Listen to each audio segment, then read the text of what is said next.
Donc bonsoir. Avec l'équipe numérique, c'est-à-dire Corentin Ferbus ici présent, et Pierre-Emmanuel Meunier, Cédric Massard et moi-même, on avait décelé chez les étudiants de l'école d'art une envie d'utiliser des machines à commande numérique du type CNC ou des machines de fabrication digitale.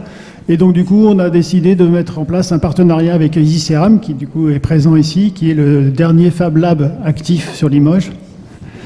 Et ça vous permettra, ce partenariat mis en place avec EasyCeram, d'avoir un accès privilégié aux machines de fabrication numérique dans leurs locaux. Et je vais laisser Simon et Hugo nous présenter le Fab Lab. Je vous remercie. Bonne conférence. Merci beaucoup. Bonsoir à tout le monde. Donc, je me présente, Simon Gall, je suis le responsable du Fab Lab EasyCeram à Limoges.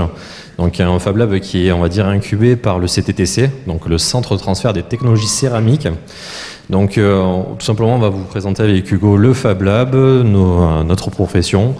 Et il ne faut surtout pas hésiter, si vous avez des questions, à lever la main, on fera passer un micro, je me déplacerai. Voilà, tout simplement. Le but, c'est qu'on ait un échange dynamique. Donc il ne faut surtout pas hésiter si vous avez des questions. Voilà. Bon, alors juste pour vous expliquer déjà en fait notre formation, notre parcours. Donc de formation, je suis designer industriel, donc j'ai intégré le Fab Lab il y a maintenant 6 ans. Donc je suis aussi également le responsable du bureau d'études du CTTC. Donc mon objectif est tout simplement d'accompagner les étudiants, artistes, designers, particuliers et porcelainiers en fait sur la voie de la céramique numérique et notamment de mettre à disposition des outils numériques dans la céramique, qui est un métier assez traditionnel et sans passer dans on va dire dans la frontière de l'industrialisation, on essaye de proposer des outils qui permettent tout simplement d'ouvrir le champ des possibles et apporter une nouvelle dimension à la céramique. Voilà. Et également, l'objectif pour nous est d'essayer de démocratiser la céramique au maximum et essayer de générer des vocations auprès des plus jeunes. Donc Hugo Léonard, ça fait 3 ans que je suis au CTTC maintenant en tant que technicien supérieur en bureau d'études. Donc je m'occupe de tout ce qui est conception de pièces techniques en céramique ou d'outils qui vont permettre de mettre en forme les pièces céramiques. Et j'accompagne aussi Simon sur les différents workshops avec les étudiants. Et puis voilà. Et je suis issu de l'IUT-GMP de Limoges, où j'ai passé 3 ans là-bas. Merci. Alors déjà, est-ce que vous connaissez les Fab Labs, en fait, l'univers des Fab Labs? Est-ce que parmi vous, cette appellation vous est commune ou pas du tout? Oui, non? Non du tout? Bon, on va vous faire déjà une présentation. Alors peut-être les tiers-lieux. Tiers-lieux, ça vous parle ou pas, cette appellation? Donc, alors, pour faire simple, du coup, un Fab Lab, c'est la contraction de l'anglais Fabrication Laboratory. C'est tout simplement un laboratoire mis à disposition du public. Donc, c'est des équipements qui sont mis à disposition pour tester la fabrication, tester des procédés. Donc, un tiers-lieu, donc, il y a différents types de tiers-lieux. Peut-être vous avez entendu parler des makerspace, des tech shops et du coup des Fab Labs. Tech shop, si vous êtes allé, sans citer de marque, un grand magasin de bricolage, vous avez peut-être vu à la sortie du magasin, en fait, il y a un espace où il y a de la formation, avec de la location d'outils, etc.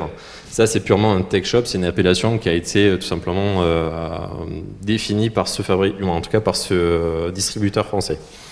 Donc les Fab Labs sont des tiers-lieux, donc c'est un tiers-lieu, c'est être un espace convivial où on va se rencontrer en dehors du travail, en dehors de tout cadre, pour tout simplement échanger, partager des savoir-faire et des connaissances.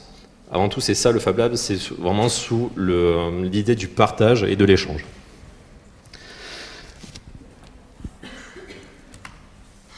Alors, le CTTC dont je vous en ai parlé, le CTTC c'est le bâtiment qui est en haut à droite et on est situé en fait sur Esther Technopole, donc sur la périphérie de Limoges. Vous avez peut-être vu en passant près de l'autoroute un bâtiment qui ressemble à une grosse soucoupe volante. Bah, tout simplement, nous on est, on va dire, caché derrière. C'est ce bâtiment qui est juste ici. Donc il est accessible facilement en voiture, on a un parking et tout ce qui va bien, mais on a également en fait la ligne du bus 10 qui vous permet tout simplement de venir nous rejoindre. Alors, le Fab Lab, c'est un lieu. Je ne sais pas si parmi vous, il y en a qui étaient là la semaine dernière, lors de la visite. En tout cas, je suis désolé, je ne vous vois pas bien, donc je ne reconnais pas les visages. Mais en tout cas, donc, le Fab Lab, c'est plusieurs lieux, en tout cas, c'est plusieurs pièces. On a une zone de formation, donc avec des ordinateurs mis à disposition pour tout ce qui va être CAO et FAO. Donc, je ne sais pas si les appellations CAO et FAO vous parlent. Non, du tout. Bon, CAO, c'est pour conception assistée par ordinateur, et FAO, c'est pour fabrication assistée par ordinateur. Tout simplement, c'est, on va dire, des gros mots pour dire tout simplement qu'on va concevoir numériquement, grâce à des outils de modélisation, des volumes en 3D ou des surfaces en 3D. Sauf que ces formes-là, en fait, restent purement numériques. Et pour pouvoir les fabriquer et les rendre existantes, tout simplement avec des outils numériques, on va passer par d'autres logiciels qu'on appelle des logiciels de fabrication assistés par ordinateur. Ces logiciels-là vont convertir des fichiers, des modèles 3D, en fichiers de commande machine, et les machines vont ensuite produire tout simplement ce qu'on leur a dit de faire. C'est bon pour vous? On va dire que oui. Donc ensuite, sur la partie en haut à droite, donc du coup vous avez la zone de coworking. C'est simplement c'est un lieu où, au travers d'échanges et d'une petite pause à café, on va parler des sujets. Donc vraiment le but c'est que ce soit le plus convivial possible et qu'on échange du coup des techniques, des astuces, et qu'on essaye aussi de débugger certaines situations qui peuvent être liées tout simplement à des soucis de compétences ou de connaissances qui sont tout simplement propres à chacun. Et le but, c'est qu'il y ait un maximum qui viennent pour pouvoir échanger là-dessus. Donc, il y a vraiment tous les profils. Il y a des designers qui viennent chez nous, des artistes, mais il y a également des particuliers et des artisans qui vont tout simplement partager leurs connaissances sur le travail du bois, de la céramique, du métal et d'autres matériaux, et notamment les polymères. Donc, le Fab Lab Céram a été créé au départ uniquement sur les céramiques, sur la mise en fabrication des céramiques en 3D. Et depuis maintenant 3-4 ans, on s'est ouvert du coup aux autres matériaux, et notamment au bois et au métal.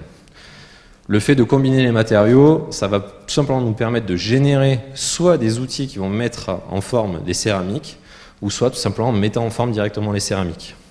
Ce sont les deux grandes voies pour fabriquer des pièces. Et ensuite, la dernière salle, qui est la salle la plus importante, donc ici c'est un panoramique de la salle. Vous avez différentes zones de fabrication. Ici, c'est tout ce qui va être traitement des polymères, donc tout ce qui va être plastique et résine. Donc on va avoir ici une hotte pour tout ce qui va être produits volatiles, une zone de nettoyage des résines, une machine à dupliquer sous vide.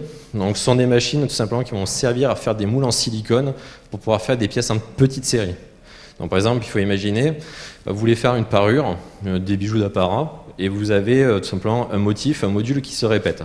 Au lieu de faire toute une série, manuellement ou autre, vous pouvez générer une pièce modèle et ensuite réaliser un moule de cette pièce modèle. Une fois que vous avez ce moule-là, vous pouvez générer une série. Donc là, on est sur des céramiques techniques et non sur des céramiques traditionnelles. Alors, là, peut-être ça vous fait peur, mais il faut imaginer que les céramiques, en fait, il y a deux familles. Les céramiques traditionnelles, c'est peut-être des céramiques que vous avez l'habitude de travailler, sont des céramiques d'origine naturelle, donc sont typiquement des argiles. Les céramiques techniques sont des minéraux, en fait, purifiés par des procédés chimiques et qui vont être mélangés avec d'autres additifs. Ça va permettre de générer des pâtes, des poudres ou des suspensions.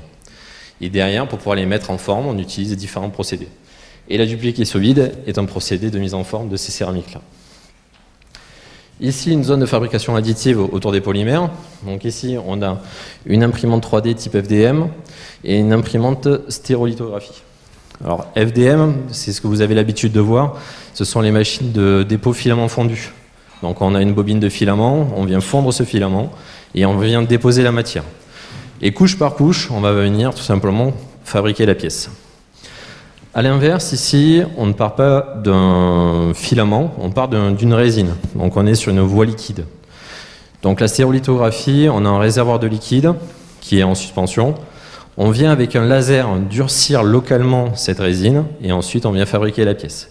C'est un autre procédé de mise en forme, mais qui n'a pas les mêmes avantages que la fabrication par FDM. Ça permet de faire des pièces plus complexes, des pièces avec des canaux. Par exemple, si dedans vous voulez faire des petits orifices ou faire des petits passages. Ça permet tout simplement de faire des pièces beaucoup plus complexes. L'inconvénient de ce procédé-là, c'est que c'est un procédé qui est beaucoup plus coûteux en coût matière. Voilà. Donc, en fonction du type de prototype que vous souhaitez faire, nous, on est là aussi pour vous accompagner et vous sensibiliser sur l'utilisation des machines. Des questions par rapport à ça, déjà? Parce que je déballe mon exposé, mais il ne faut pas hésiter à échanger. Vous connaissez déjà ces machines-là ou pas sur peut-être la partie robot casting, le filament fondu? Vous en avez à l'école, il me semble. Donc ça peut-être ça vous parle? Non du tout? Tu as déjà vu les imprimantes à filament ou pas du tout? Voilà, ben, en fait le FDM c'est ça, c'est en filament qu'on fond. Et la résine pour le coup c'est moins, on va dire, c'est moins commun parce qu'en fait les machines de base coûtent plus cher. Juste pour vous donner des ordres de prix, une machine de ce type-là, ça coûte à peu près 500 €. Avec 1 kg de matière, ça vaut dans les 20-25 €. Une machine à résine, ça commence en fait à peu près les tarifs autour de 3000 €. Et 1 litre de résine, c'est dans les 180 €. Donc en termes de coût, c'est pas du tout le même gap. Par contre, c'est pas fait pour faire les mêmes pièces. Donc l'idée, voilà, c'est que on peut faire de tout dans un Fab Lab, mais c'est derrière, il va y avoir des limites qui sont plutôt liées à des contraintes soit techniques ou des contraintes budgétaires. Il faut avoir bien conscience de ça. C'est pas parce que c'est la fabrication additive que c'est simple. Il y a des connaissances à avoir. C'est pour ça qu'on a mis en place le Fab Lab et pour vous partager ces connaissances-là. Mais aussi, il y a aussi on va dire, cette target de prix qui va dépendre du prototype. L'exemple le plus commun que j'ai eu au sein du Fab Lab, j'ai un utilisateur, donc on appelle un maker, qui était venu me voir. Il m'a demandé, en fait, parce qu'il avait vu à la télé, dans les infos, l'impression 3D, c'est génial, moi je veux faire de l'impression 3D. Je fais d'accord, très bien, il n'y a pas de souci. Qu'est-ce que vous voulez faire? Il m'a dit, tout simplement, je vais imprimer une plaque transparente qui fait 5 cm de côté sur une épaisseur de 0,5 cm. J'ai regardé, je dis, il n'y a pas de souci, mais vous êtes sûr que vous voulez faire ça en fabrication additive? Il me dit, oui, j'ai vu ça à la télé, je veux faire ça. J'aurais été malhonnête, j'aurais dit tout simplement, il n'y a pas de souci. La petite plaque, donc 5 cm par 5 cm sur 0,5 d'épaisseur, ça va vous coûter 80 €. Mais en même temps, c'est malhonnête de ma part, si j'aurais fait ça, tout simplement, c'est que pour faire une plaque comme ça, on peut tout simplement acheter une plaque de polycarbonate, ça coûte 10 € dans le commerce sur une plaque de 1 mètre, et derrière, on a juste à l'usiner. Mais la personne était tellement persuadée que la fabrication additive, c'était génial, qu'on pouvait tout faire. C'est le cas, mais ce n'était pas adapté à son besoin. C'est pour ça qu'on lui a conseillé d'abord, dans un premier temps, de faire de l'usinage. Donc on l'a formé sur l'usinage, on l'a accompagné là-dessus. Et derrière, on l'a aidé à trouver un projet qui était plus adapté à la fabrication additive et qui, pour le coup, était plus intéressant pour lui à apprendre. Donc derrière aussi, on vous sensibilise à savoir quel procédé vous allez utiliser pour mettre en forme vos projets. Voilà. Donc ici, on a une partie atelier, donc tout simplement pour bricoler tout simplement des matériaux, découper, poncer, etc. On a une zone d'usinage qui nous permet d'usiner tout type de matériaux, donc bois, polymère, métal. Donc métal, on fait surtout des métaux composites, des alliages, ce qu'on appelle des alliages, et ça va être généralement des aluminiums, donc des métaux tendres. Les métaux qui sont type acier ou autre, il faut tout simplement apporter du lubrifiant pour aider à la coupe du matériau et c'est beaucoup plus compliqué à usiner. Et dans un Fab Lab, c'est une machine qui devrait être beaucoup plus grande. Ici, il y a une machine d'impression 3D pour les céramiques techniques et traditionnelles. Donc c'est une machine qu'on a développée au Fab Lab il y a maintenant 3-4 ans. Parce qu'on avait acheté cette machine-là, pour le coup, qui est une machine italienne. Et tout simplement pour prototyper et tester de nouveaux procédés, on a développé notre propre machine au sein du Fab Lab pour tester de nouveaux matériaux dans des céramiques alliées avec d'autres matériaux, du bois, etc. Et surtout dans une démarche de fabriquer plus vite les pièces céramiques. Ce qu'il faut voir en tête, c'est que les procédés de fabrication additifs, il faut du temps. On appelle ça en fait la fabrication additive, on dit que l'impression de 3D c'est rapide. Mais quand on imprime, en réalité, il faut peut-être 6, voire 15 heures d'impression, même sur des plus grosses pièces, jusqu'à 20-30 heures d'impression. Dans un procédé, si on compare un procédé traditionnel, c'est beaucoup plus rapide. Pourtant, le procédé dure 30 heures. Tout simplement, c'est que vous, au travers peut-être de l'atelier céramique que vous avez déjà créé des pièces en porcelaine ou en d'autres céramiques. Vous avez vu que le temps de réaliser la pièce modèle, ensuite générer le plâtre, et ensuite fabriquer la pièce, il vous faut un temps qui est quand même certain. Donc ça se compte en jours de travail, le temps de laisser tout simplement reposer les plâtres, etc. Donc ça, on peut perdre facilement 1 semaine, 2 semaines. Une fois qu'on a réalisé les pièces, si la pièce n'est pas à la bonne dimension, il va falloir retoucher les modèles. Donc ça, pareil, on va perdre encore du temps là-dessus. La fabrication additive, l'avantage, c'est que derrière, quand vous voulez prototyper, tester des formes et aller au-delà de ces limites, tout simplement, vous modifiez votre fichier 3D, donc ça va dépendre du temps que vous avez l'habitude de modéliser, et ensuite vous pouvez tester votre pièce. Donc déjà, on passe de la partie CAO, donc de la partie numérique, à la partie fabrication très rapidement. C'est en quelques minutes, et ensuite il y a juste à surveiller l'impression. Voilà. Donc c'est pour ça qu'on appelle ça des procédés rapides, de prototypage rapide. Ensuite, ici, on a une partie un peu plus trad, donc c'est tout simplement une table avec un coulage pour couler les pièces céramiques. Et ici, toute une partie stockage et une partie finition, avec notamment ici une polisseuse à diamant pour finir les pièces fritées, donc les pièces qui sont cuites et densifiées. Est-ce que vous avez des questions par rapport à l'atelier, au procédé? Non? Je continue. Merci. Alors, au niveau des équipements, donc ces équipements que je vous ai montrés, ici ils sont un peu plus grands. Donc ce sont des procédés de fab additive, donc fabrication additive. Donc on a du coup la VASP, qui est du coup une imprimante céramique. On a la CR10 qui est du coup la FDM. Des équipements, donc ici on a la SLA. Donc je ne sais pas si vous voyez bien, mais ici en fait on a le réservoir de matière. Le plateau de fabrication, et c'est le plateau qui va venir descendre dans la résine. Et dans cette grande boîte ici, en fait c'est une boîte noire, un laser va venir traverser le bac qui est transparent et durcir la céramique, durcir la résine. Et la pièce, elle, va être fabriquée à l'envers. Donc le plateau va monter petit à petit et la pièce va en fait jaillir de la résine. Tandis que sur ces imprimantes-là, qu'on appelle les imprimantes cartésiennes, on a un plateau de fabrication qui est juste ici. Il va, pour le coup, avancer et reculer. Et ici, la tête d'impression va bouger latéralement et monter en hauteur pour fabriquer la pièce en 3D.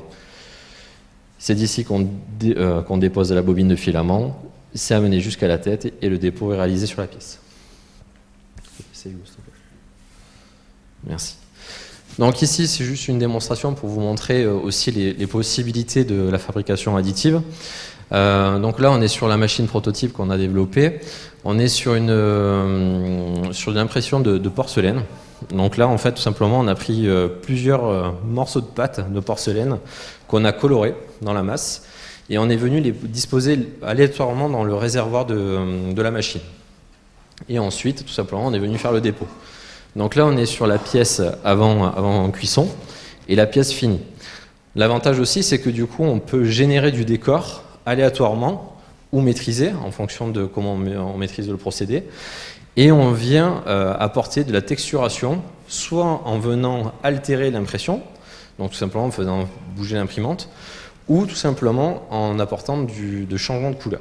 Donc ici, on a cet effet un peu marbré et stratifié, qui est mis en valeur, parce que naturellement, par l'impression 3D, du fait que vous allez poser des couches par couche, vous allez avoir cet effet de stratification. Nous, on s'est amusé à amplifier ça en faisant changer tout simplement la couleur. Bon, c'est ce qui donne cet aspect-là. Donc là, bien sûr, on est en accéléré. Mais juste pour vous donner aussi un ordre d'idée, c'est que cette machine-là, donc on aurait voulu imprimer ça avec une machine, on va dire, du commerce. C'est une impression qui aurait un moyen de prix entre 6 et 8 heures. Là, avec la machine qu'on a prototypée au Fab Lab, on a mis 40 minutes. Donc on prototype plus vite, ça nous permet d'aller plus vite sur les essais et de tester différentes choses. Merci. Donc sur les outils numériques, donc les outils qui vont nous permettre de modéliser en 3D, on a également différents logiciels, donc peut-être qu'il y a certainement qui vont vous parler. SolidWorks, qui est un outil de CAO qui est utilisé notamment par les professionnels dans le monde de l'industrie. On a Freeform Plus, qui est un logiciel de modélisation surfacique. Peut-être je reviendrai sur ces termes après. On a Fusion 360, qui est un logiciel de CFAO, donc qui fait conception et fabrication assistée par ordinateur. Et ces outils-là, en tout cas pour Fusion 360, Blender et FreeCAD, c'est des logiciels en fait qui sont gratuits pour les étudiants. Donc vous pouvez les télécharger gratuitement, vous entraîner avec, et vous pouvez par exemple venir au Fab Lab ou vous faire accompagner par vos enseignants, excusez-moi, pour vous former sur ces logiciels. Donc Fusion 360 permet de modéliser en 3D, permet de piloter des machines, notamment des machines d'usinage. Il a ses modules intégrés. Et Blender, c'est un outil qui est très puissant, notamment pour faire tout ce qui va être rendu 3D, animation et modélisation. Et FreeCAD est, on va dire, la version gratuite et open source de SolidWorks. En termes d'outils numériques, on a la 3D Connection Space Navigator. C'est tout simplement un joystick qui permet de déplacer les pièces dans l'espace. C'est plus intuitif pour déplacer une pièce que par la souris. Voilà, ce sont des petits accessoires qu'on a en plus. On a le 3D TouchX, qui est cet équipement-là. En fait, c'est un stylet à bras haptique. C'est peut-être que quand vous sculptez de la matière, vous avez tout simplement vos différents outils et vous allez venir appuyer sur la matière. En appuyant, en tirant sur la matière, vous allez déformer votre pièce. Et cet outil-là permet de faire ça en 3D. C'est-à-dire que le petit stylet, il faut considérer ici que c'est votre outil. Et quand vous allez appuyer sur le modèle 3D, il va y avoir un retour de force. Donc vous allez vraiment avoir la sensation de pousser en fait sur la matière ou surtirer sur la matière. C'est-à-dire qu'il y aura une résistance. C'est pas comme si vous tout simplement vous déplacez un stylo dans l'espace. Là, on va avoir vraiment l'impression de pousser sur la matière. Donc c'est un outil de modélisation 3D qui peut être intéressant parce qu'on a vraiment cette transition entre l'art, la technique artistique et le plastique, donc quand on est plasticien, et cette approche numérique. Voilà, excusez-moi.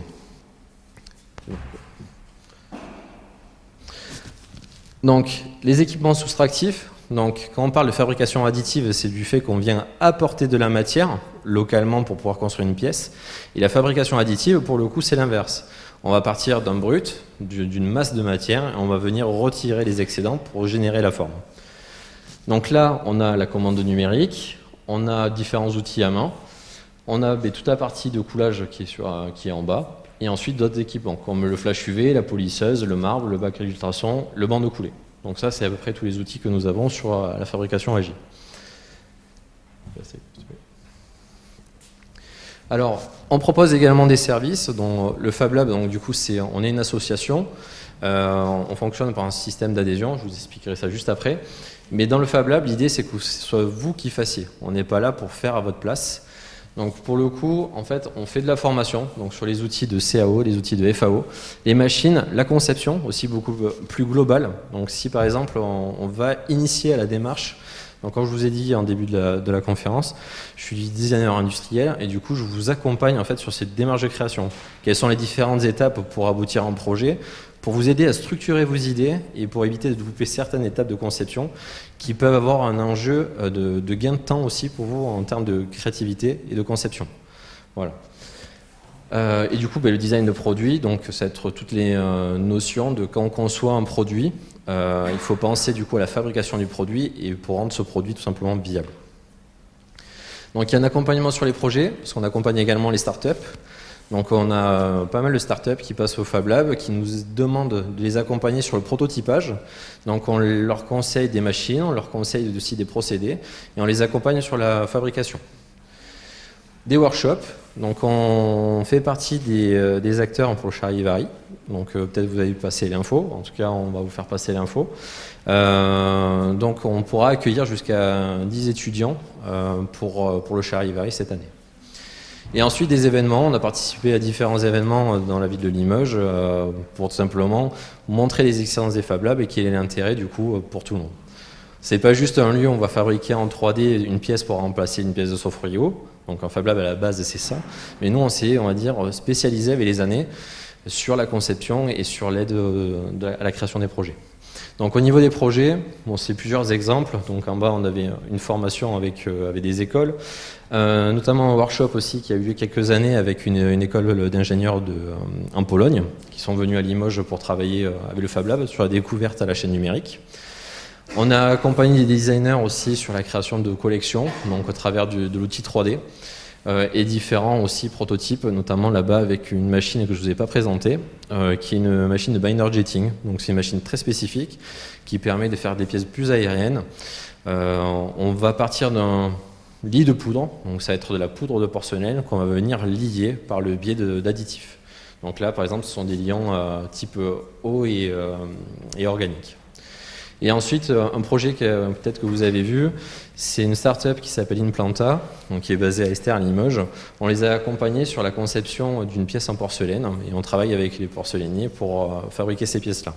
Donc il y a eu toute une démarche avec cette start-up-là pour les accompagner et pour les initier au design et à la fabrication additive. Donc je vous parle rapidement des tarifs. Donc normalement le Fab Lab, donc, du coup c'est destiné à tout le monde. Pour les étudiants c'est 50 € par an. Dans les 50 € d'adhésion, normalement, donc, du coup il y a une formation complète sur un procédé, c'est-à-dire que vous venez avec un projet en tête.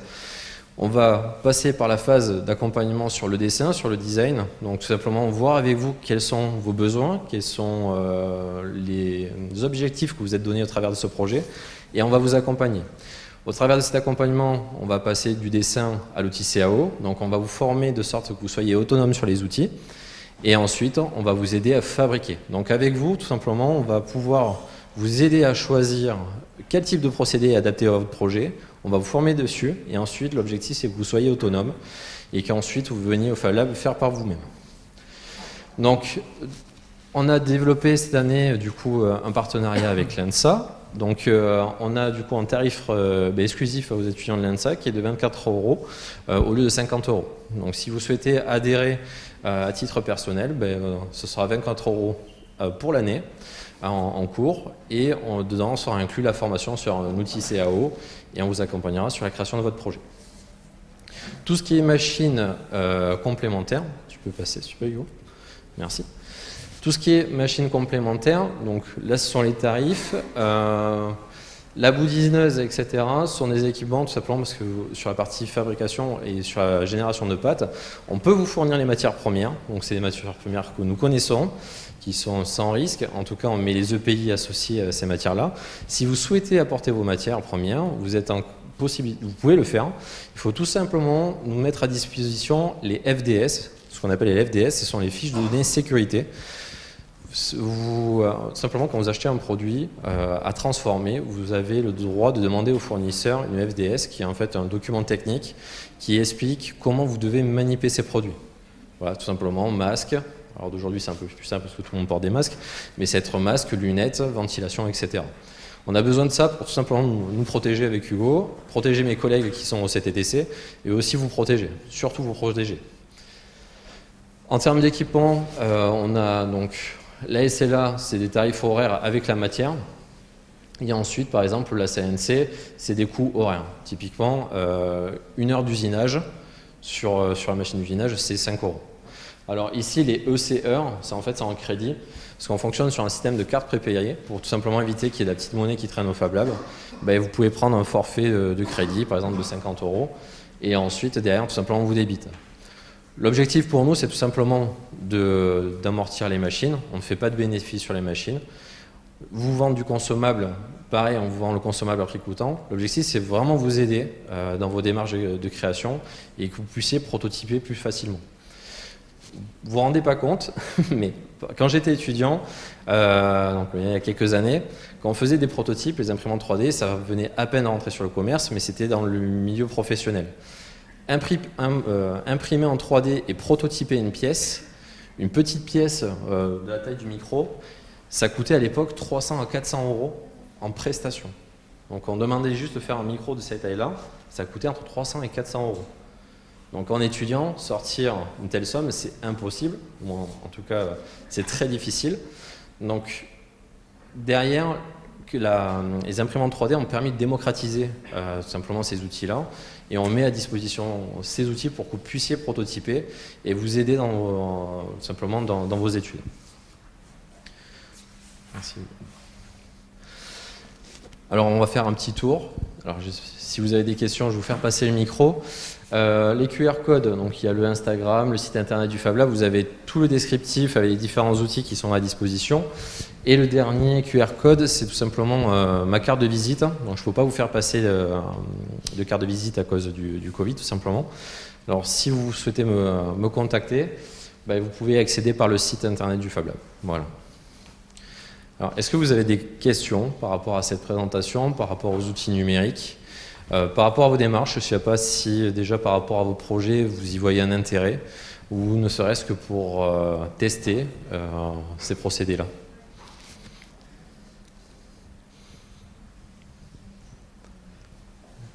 J'ai été si clair que ça? Peut-être sur la fabrication additive, sur vos projets, est-ce que parmi vous, il y en a qui ont déjà utilisé la fabrication additive, du moins l'impression 3D? Non du tout? Bon. Des questions, du coup? Sur nos parcours, sur... je sais pas. N'hésitez pas. Alors d'aujourd'hui, la fabrication additive, du coup, on s'en sert vraiment dans le milieu de la création, de la conception, on s'en sert quasiment au quotidien. Nous, on est spécialisé dans ça, donc on s'en sert vraiment tous les jours. Mais dans plusieurs entreprises, maintenant, on intègre de plus en plus la fabrication additive pour pouvoir tester rapidement et aussi remplacer certains éléments.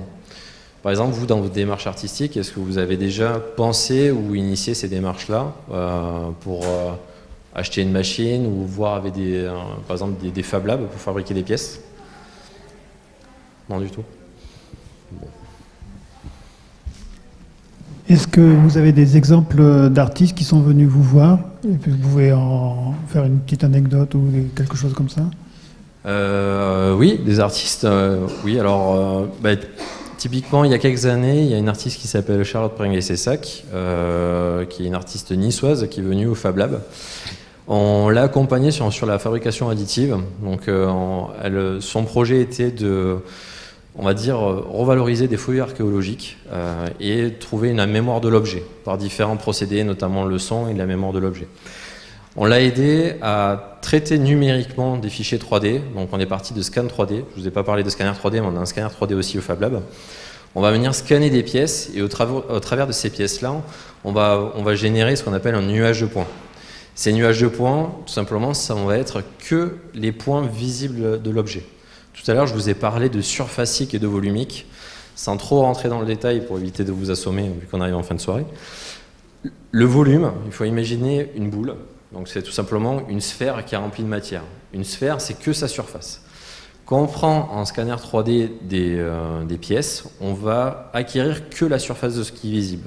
Donc tout ce qui est invisible à l'œil nu, tout simplement qu'on ne puisse pas se déplacer pour voir ces espaces-là, l'outil numérique va générer des trous de surface. Donc ça va être un modèle qui va représenter l'objet qu'on a scanné, mais il va générer des trous. Donc ça, c'est vraiment un savoir-faire pour tout simplement savoir boucher ces surfaces et reconstruire les surfaces.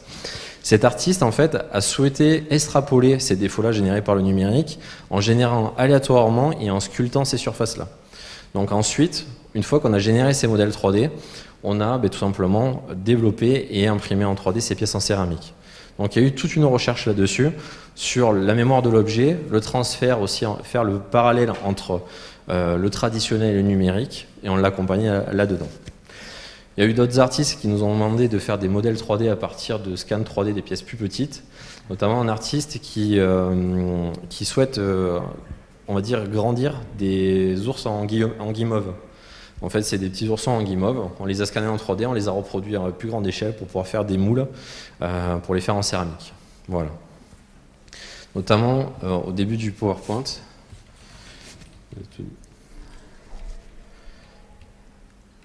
C'est tout au début, c'est vraiment sur la première page, il me semble.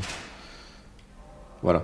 En bas à droite, donc ça c'est simplement une pièce en 3D et c'est une des pièces prototypes qu'on a réalisé avec Madame Pringuet-Cessac, qui est tout simplement en fait la pièce scannée. Donc c'est ce qu'on appelle des pégots, ce sont des vases de funéraires qui, une fois scannés, toute la partie intérieure, il faut imaginer que c'est un vase, ou une sorte de vase qui est fermé.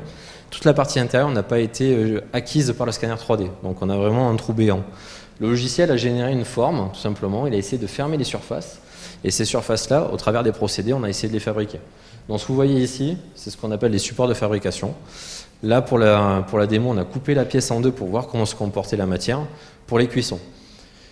Donc ça, c'est typiquement un exemple. Donc il y a eu toute une recherche au travers de plusieurs pièces imprimées. On a découpé les pièces pour pouvoir ensuite voir le procédé, l'évolution du procédé, et le mettre en parallèle avec les pièces archéologiques. Voilà.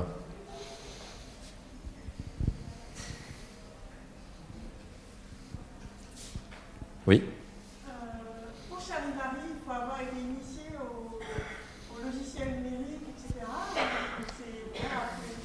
Non, c'est ouvert à tous les étudiants. Donc du coup, sur Charivari, j'accompagnerai sur toute la semaine. Donc on mettra à disposition tous les outils du Fab Lab, des matériaux, etc. Et on va aider les étudiants à produire leurs pièces en numérique. Voilà. Donc sur les groupes, donc à l'heure d'aujourd'hui, on pense que soit il y aura une production qui sera commune à tous les étudiants, donc c'est vraiment un travail commun, ou soit ce sera un travail par groupe. Donc on est en train encore d'initier cette démarche-là. Voilà. Quand est-ce que, du coup, ce sera quand les étudiants viendront que vous saurez si c'est collectif ou si c'est individuel? Non, on va communiquer ça d'ici la fin de la semaine. On est en train de finaliser le contenu des groupes. Voilà.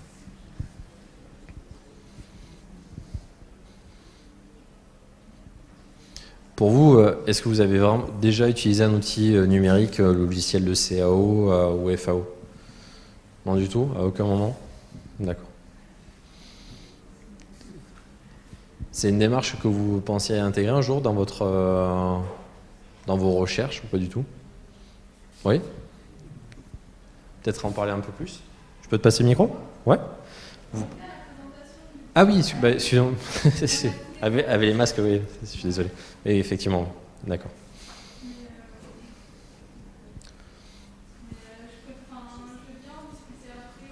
Ouais. D'accord, mais il n'y a pas de souci. D'accord, il n'y a pas de problème.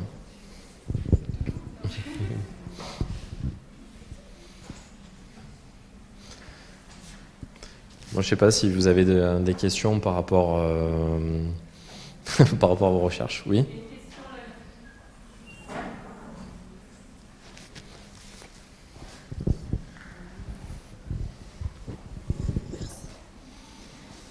Je voulais savoir combien de temps ça mettait à peu près entre le moment où on vient vous voir avec notre idée et le temps d'être formé justement à vos logiciels Alors, le temps, en fait, c'est très variable. Ça, en fait, ça dépend aussi de la motivation de chacun. Parce qu'en fait, du coup, au sein du Fab Lab, on met vraiment à disposition des outils qui sont gratuits au maximum et open source, comme ça, quand vous êtes étudiant, mais tout simplement, vous pouvez les télécharger et vous entraîner à côté. Donc, généralement, en fait, on fait une première session d'initiation aux outils numériques à peu près une demi-journée. Donc, il faut prévoir à peu près une demi-journée. Comme ça, parce qu'il y a quand même beaucoup d'informations liées à l'outil numérique.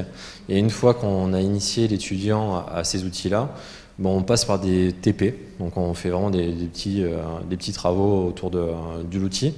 Donc ça, soit tu as déjà ton projet en tête, et donc du coup tu viens et tu nous montres ton projet. Et derrière, nous, on fait une initiation, on va dire, à la carte. C'est-à-dire que tous les TP vont être basés sur ton projet. Comme ça te permet de directement rentrer dans ton projet. Ou si tu n'as pas d'idée, mais que l'outil t'intéresse, derrière, on peut faire des TP un peu plus basiques, un peu plus standards pour pouvoir tout simplement t'initier. Après, tout simplement, c'est en fonction de ta volonté. Donc si tu souhaites venir la semaine d'après ou même le lendemain pour compléter ta formation, il faut tout simplement nous avertir. Donc pour le Fab Lab, en fait, sur l'accueil au public, donc on est ouvert le mercredi et les jeudis sur toute la journée, de 9h jusqu'à 12h30 et de 13h30 jusqu'à 17h. S'il y a besoin de rester plus tard le soir, on est libre de rester plus tard. Il faut tout simplement nous avertir, parce que du coup, avec Hugo, on fait en sorte d'être présent pour pouvoir vous accompagner vraiment sur toute la journée. Par contre, le soir, tout simplement, il faut en tout cas pour ma part, il faut qu'on puisse s'organiser. Parce que Hugo, lui, pour le coup, finit à 17h. Par contre, moi, derrière, je suis un peu plus libre. Mais par contre, il faut tout simplement me le dire pour que je puisse m'organiser personnellement. Donc, si par exemple, un jour, tu souhaites venir une après-midi et que tu sais que par défaut, tu aimerais imprimer derrière et faire des essais, ça peut déborder à 17h. C'est pas grave, il faut tout simplement que je sois averti pour que je puisse m'organiser. Mais c'est possible. On fait en sorte d'avoir cette flexibilité-là, notamment quand vous êtes étudiant et que tout simplement vous finissez les cours à 17h et que vous souhaitez venir quand même au Fab Lab. Voilà. Mais généralement, quand le temps de formation, il faut en moyenne 2 à 3 sessions de formation pour pouvoir vraiment connaître les outils. Mais chaque étape de formation, en fait, il y a une phase aussi pratique sur la machine ou sur le projet qui te permet aussi de pratiquer et pas rester que théorique. Et du coup progresser aussi plus facilement. Et si derrière il y a besoin d'accompagnement, tout simplement on reste à disposition par mail, par téléphone pour échanger. Donc on est en train de regarder avec Hugo notamment pour mettre en place un Discord. Donc je pense que peut-être vous connaissez cet outil-là. C'est tout simplement un système de chat pour ceux qui ne connaissent pas. Le système de chat est décrit en sorte de forum un peu plus dynamique. On est en train de regarder pour mettre ça en place pour le Fab Lab si vous avez des questions pour pouvoir tout simplement être plus dynamique et même vous aider entre vous. C'est une plateforme qui s'y prête bien. Voilà. Est-ce que j'ai répondu à ta question? Ouais, c'est bon.